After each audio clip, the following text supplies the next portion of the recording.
उसकी रक्षा के लिए मां भवानी दुर्गा अपना भयानक रूप धारण करके महिषासुर आदि दैत्यों का मर्दन करती है।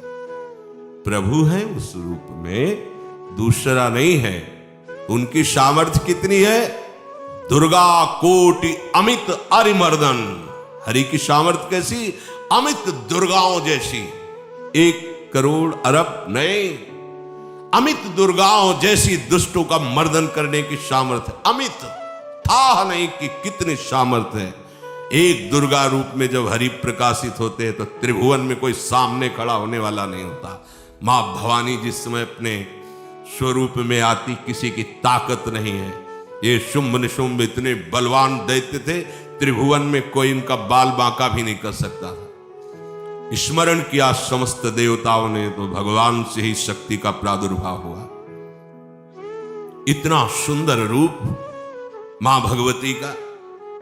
शुंभ निशुंभ के पार्षद घूमते रहते थे, उन्होंने देखा, जाके बताया कि आपके महल में जितनी सुंदरियां उसकी दासी बनने योग्य भी नहीं, ऐसी सुंदरी का हमने दर्शन किया। बोले मेरा जाके परिचय बताओ। बोले ऐसा नहीं लगता कि आपके परिचय बताने से केवल आ जाएंगे। तो उनका अगर ऐसा नहीं तो केश कर्षण निर्धूता गौरवा मां गरिष्यति, उसके गौरव को धूल में मिलाते हुए बाल पकड़कर घसीट कर हमारे पास लाओ। मार्कंडेयपुरा उनके पार्षद गए और बताया हमारे मालिक शुंभ निशुंभ है, उनका आदेश है कि आप महल में चलो और आदर सहित, अगर आप ऐसा ना करते हैं तो मैं आपका निरादर करते हुए बाल पकड़कर घसीटते हुए ले जाऊंगा। देवी जी ने मुस्कुरा दिया और कहा अपने मालिक से कह दो जाकर के कि हम उसी की आज्ञा पालन करती है जो हम पर युद्ध में विजय प्राप्त कर ले। वो जाके बोले हाँ वो तो मतवाले, त्रिभुवन में कोई जोड़ ही नहीं था। आए और उद्दंडता पूर्वक वचन बोलने लगे। माता जी ने कहा बस तब तक बोल ले जब तक मैं मधु का पान कर रही हूं। बस ये पान करते ही तेरी जीवन लीला समाप्त हो जाएगी। ऐसा ही हुआ। जो ही पान करके सिंह पर सवार होकर गर्जना की, सारा का सारा अहंकार धूल दूषित हो गया, काट के फेंक दिया। ऐसी अनंत अमित दुर्गाओं जैसी सामर्थ्य हमारे प्रभु श्री हरि में, अमित दुर्गाओं जैसी, क्योंकि अनंत शक्तियों के स्वामी हैं। उनकी लीला में क्यों में हो? अरे वो जब करुणा करते हैं, अपनी महिमा से उतरते हैं, तो भक्त जब ऐसे कर देता है तो डरप जाते हैं। माधवदास बाबा ने कहा नहीं चलना तुम्हें ब्रज में, हम तुम्हारी कहां तक सेवा देखेंगे, तुम्हें बाल भोग राजभोग। बाबा जी हैं, कभी मिला कभी यहीं रहो। वो बाबा आपके बिना नहीं रह सकते। दोबारा बोल नहीं पाए जगन्नाथ। ये सुन करके हृदय बलिहार होता है। ओ ऐसे सामर्थ्यशाली प्रभु अपने भक्त के प्रेम प्रणय पर भी कितना डरते हैं। ये भक्त नाच पड़ता है। ये कुतर्क की, संशय की वृत्ति यहां प्रवेश नहीं करती। दुर्गा कोटि अमित अरिमर्दन, अमित गिनती नहीं, ऐसी अनंत दुर्गाओं जैसी शक्ति हमारे प्रभु में विराजमान है। शक्र कोटि सत सरिष विलासा, आहा अरबों इंद्र जैसा विलास प्रभु में। अरबों, एक इंद्र त्रिभुवनपति है, अरबों इंद्र के समान प्रभु का ऐश्वर्य है।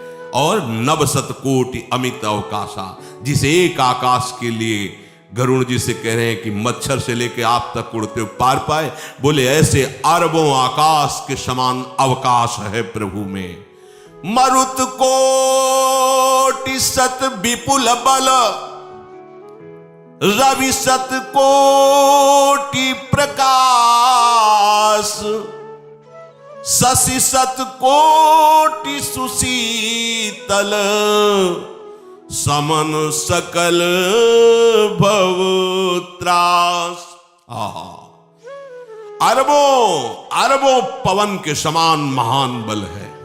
अगर त्रिभुवन में कोई बल है तो पवन में बल है, वायु बल। बड़े बलवान देव, बल में इनके समान कोई नहीं। इन्हीं के अंश से प्रकट होते पवन पुत्र हनुमान, और इन्हीं के अंश से प्रकट होते पवन पुत्र भीम। बेजोड़ बलशाली महात्मा, दोनों महात्मा बेजोड़ बलशाली, जेगिर चरण दे हनुमंता, चले उसगा पाताल तुरंता, जिमि अमोघ रघुपति कर बाना, ये ही भांति चले हनु, किलकार दे तो राक्षसियों के गर्भ गिर जाते थे। ऐसे महान बली हनुमान जी।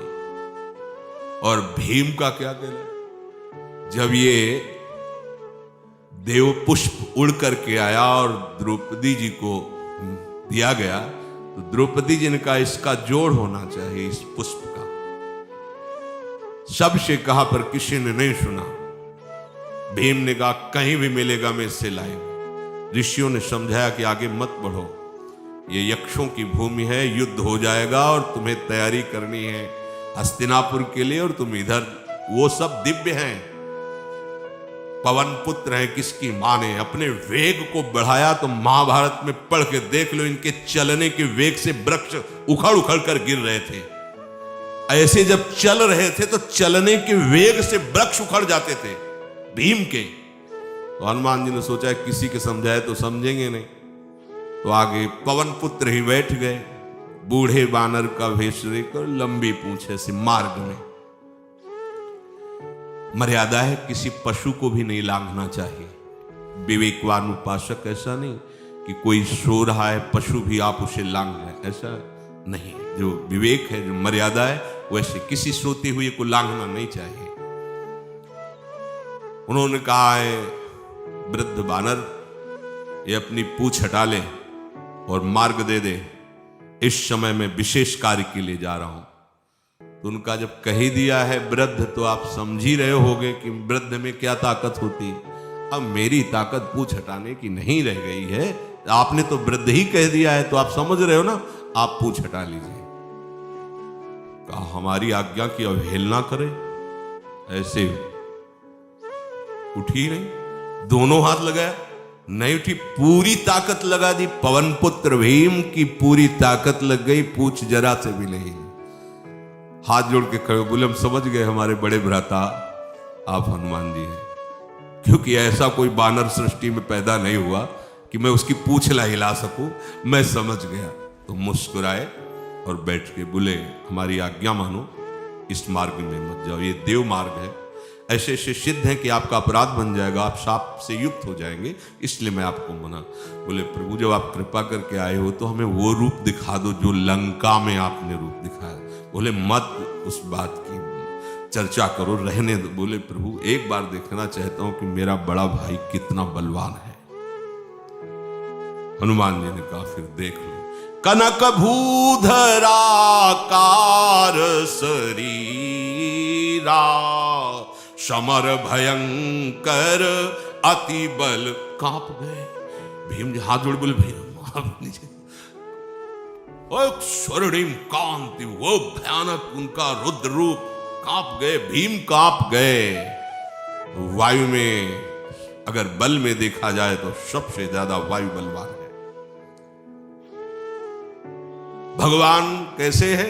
मरुत कोटि सत विपुल बल, अरबों वायु जैसी महान ताकत हमारे प्रभु में है, संशय नहीं। वो अगर छोटी सी कार्य के लिए सहयोग लेते हैं, ए उठवा दो, ऐसा करो, भक्तों के साथ वो विनोद करते हैं, लीला करते हैं, नहीं उनमें बल कितना है। ऐसे पवन पुत्र हनुमान जिनके चरणों को ऐसे गोद में लिए रहते हैं। एक उपनिषद में चरित्र आता है कि असुरों पर विजय प्राप्त करने के कारण देवताओं को गर्व हो गया और सभा में नृत्य गान चल रहा था। भगवान जब किसी पे गर्व करते हुए देखते हैं तो उनको अच्छा नहीं लगता। फिर सृष्टि के विधान के प्रधान अधिकारी जब देवतागण और देवराज इंद्र और उन्मत्तता, विजयश्री में उन्मत्तता आ जाती है, तो भगवान ने एक यक्ष का रूप धारण किया और सभा के प्रधान द्वार पर दिखाई दिए। देवराज इंद्र ने कहा कि पता लगाओ ये कौन है, बिना आज्ञा के बिना सूचना के कैसे आ गया है, क्योंकि त्रिभुवन पति है ना। अग्नि देवता ने कहा मैं जाता हूं, पता लगा के आता हूं, क्योंकि किसी बलवान का परिचय पूछने के लिए निर्बल को नहीं भेजा जाता। अग्निदेव गए और कहा आप अपना परिचय दीजिए, कौन हो और यहां कैसे आए हो। तो उनका परिचय लेने के पहले हम आपका परिचय जानना चाहते हैं, आप कौन हो। उन्होंने कहा कि मैं अग्निदेव हूं। सामर्थ्य आपकी, त्रिभुवन को उपले की तरह भस्म कर सकता हूं। मैं समस्त प्राणियों के उदर में बैठकर अन्न और जल का पचाकर जीवन दान देता हूं, जीवन पोषण करता हूं। अच्छा, एक तिनका फेंका, हम तुम्हारी बात तभी प्रमाणित, ये उपनिषद की बात, हम तुम्हारी बात तभी प्रमाणित मानेंगे जब तुम इस तिनके को जला दोगे। कोई अग्नि देवता से तिनका जलाने की बात कहे, सहज में दृष्टि डाली, कुछ नहीं हुआ, पूरा पावर लगा दिया। यक्ष जी ने मुस्कुरा कर कहा, तुम तो कहते थे पूरे त्रिभुवन को उपले की तरह जला दूंगा, अब गिरीवा झुकाई पहुंचे। देवराज इंद्र ने कहा कौन है? बोले असमर्थ रहा उनका परिचय जानने में। वायु देवता, आप अपना परिचय बताइए। आप अपना परिचय जो आए हो तो हमें पहले बताओ, तब हम अपना परिचय दें। तो उनका, मैं महान देव वायु हूं। बल आपका, संपूर्ण जीवों का जीवन हूं। अगर मैं रुक जाऊं तो एक भी क्षण सृष्टि टिक नहीं सकती, क्योंकि सब वायु से जीवित है। और मैं पूरे ब्रह्मांडों को तिनके से उड़ा सकता हूं।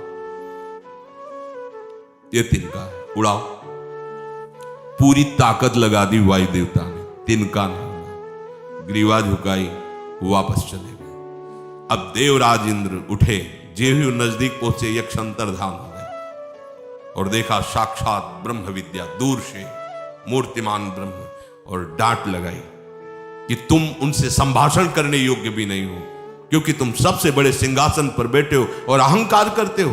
तुम्हारे देवता सब सामर्थ्यहीन है, एक तिनका भी अग्नि नहीं जला सका, एक तिनका भी वायु नहीं उड़ा सका। अरे जिनकी शक्ति से शक्तिमान वो भगवान स्वयं आए हुए थे, कांप गए थे। अहंकार मत करो, जाओ।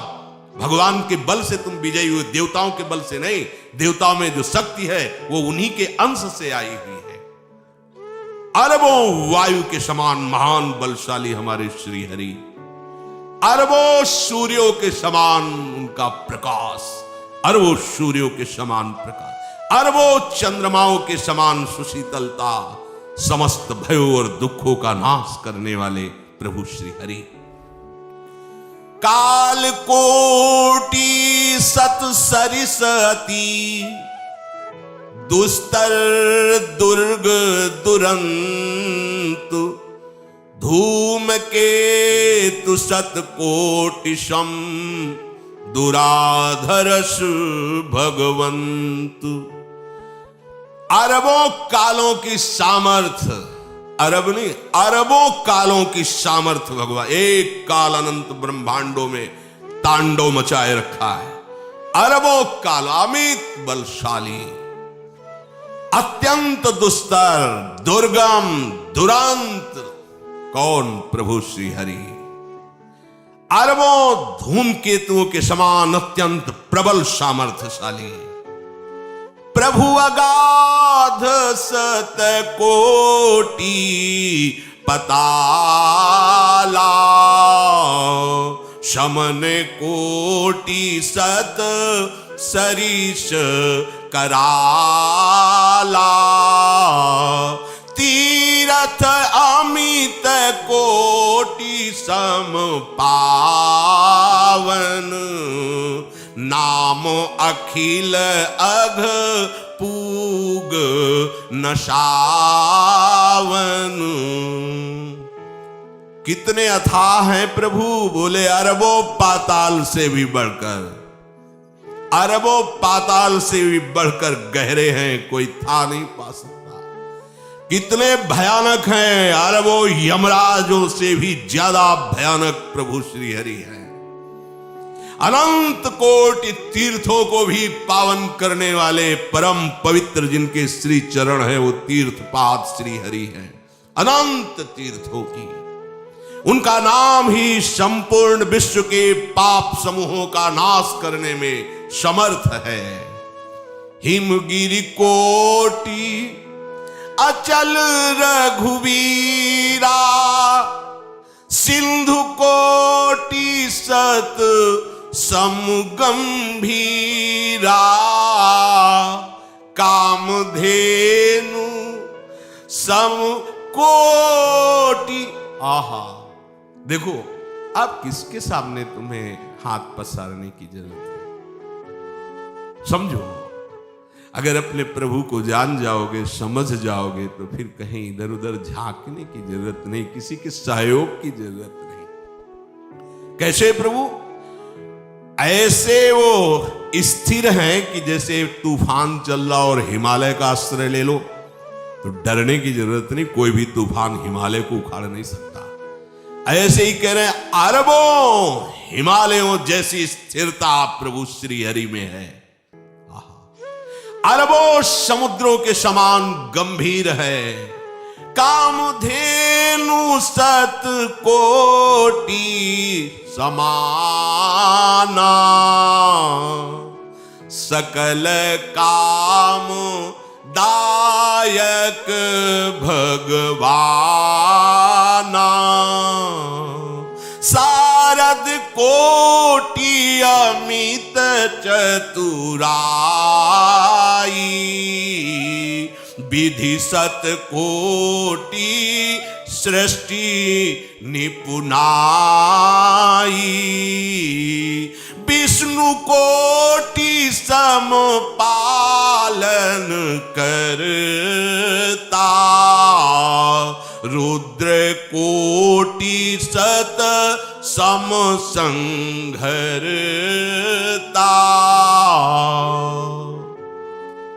अरबों कामधेनुओं के समान प्रभु श्री हरि है। एक कामधेनु मिल जाए तो निहाल हो जाए है। हमारे श्री हरि कैसे? अरबों कामधेनुओं के समान है। इच्छित कामनाओं की पूर्ति कर दे उसे कामधेनु कहते हैं। प्रभु में कितनी चतुरता है। अनंत कोटि सरस्वतियों की एक सरस्वती ब्रह्मांडों का संचालन करती है, बुद्धि के अधिष्ठात्र देवी है। यहां क्या हमारे श्री हरि अनंत कोटि सरस्वतियों की चतुराई समाई हुई है। अरबों ब्रह्माओं के समान सृष्टि रचने में समर्थ। एक ब्रह्मा प्रकट कर दिया, ये वैभव प्रकट हो गया। अरबों ब्रह्माओं जैसी सामर्थ सृष्टि रचना की प्रभु में है। आहा। और अरबों विष्णुओं के समान पालन करने की सामर्थ प्रभु में है।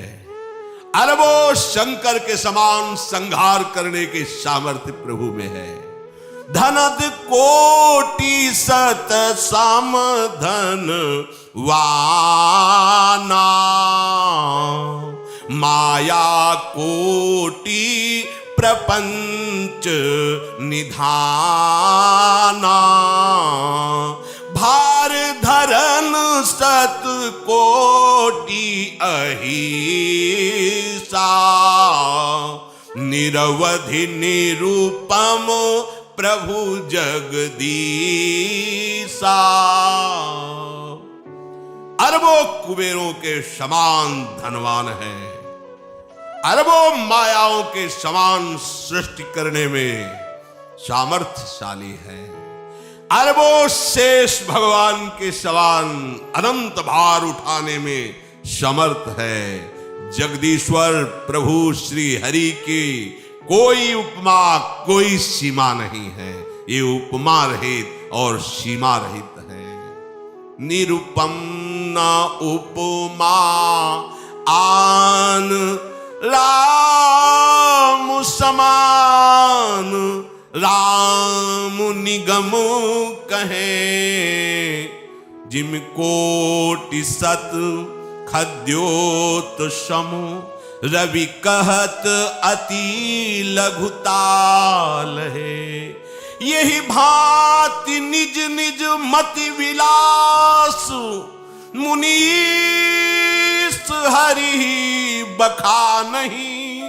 प्रभु भाव गाहक अति कृपालु सप्रेम सुनि सुख मानहि।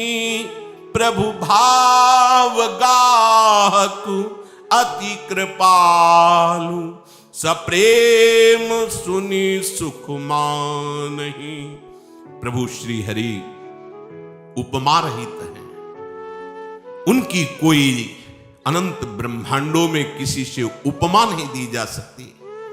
प्रभु के समान केवल प्रभु हैं, ऐसा वेद कहते हैं। अरबों जुगुनियों के समान यदि सूर्य को कहा जाए तो सूर्य का अपमान होता है, सम्मान नहीं। ऐसे ही जो अभी तक वर्णन किया गया उसको समझो।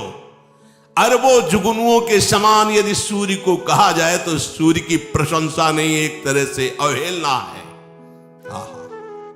इसी प्रकार अपनी बुद्धि के विकास के अनुसार मुनीश्वर, अपनी बुद्धि के विकास और प्रकाश के अनुसार मुनीश्वर प्रभु का वर्णन करते हैं। गुण महिमा नाम बल पर थाह कोई नहीं पाओ, आज तक कोई था नहीं। ऐसे प्रभु की लीला में कोई कुतर्क, कोई संशय, अब वो क्या बुद्धि है उसका खुद विचार करें।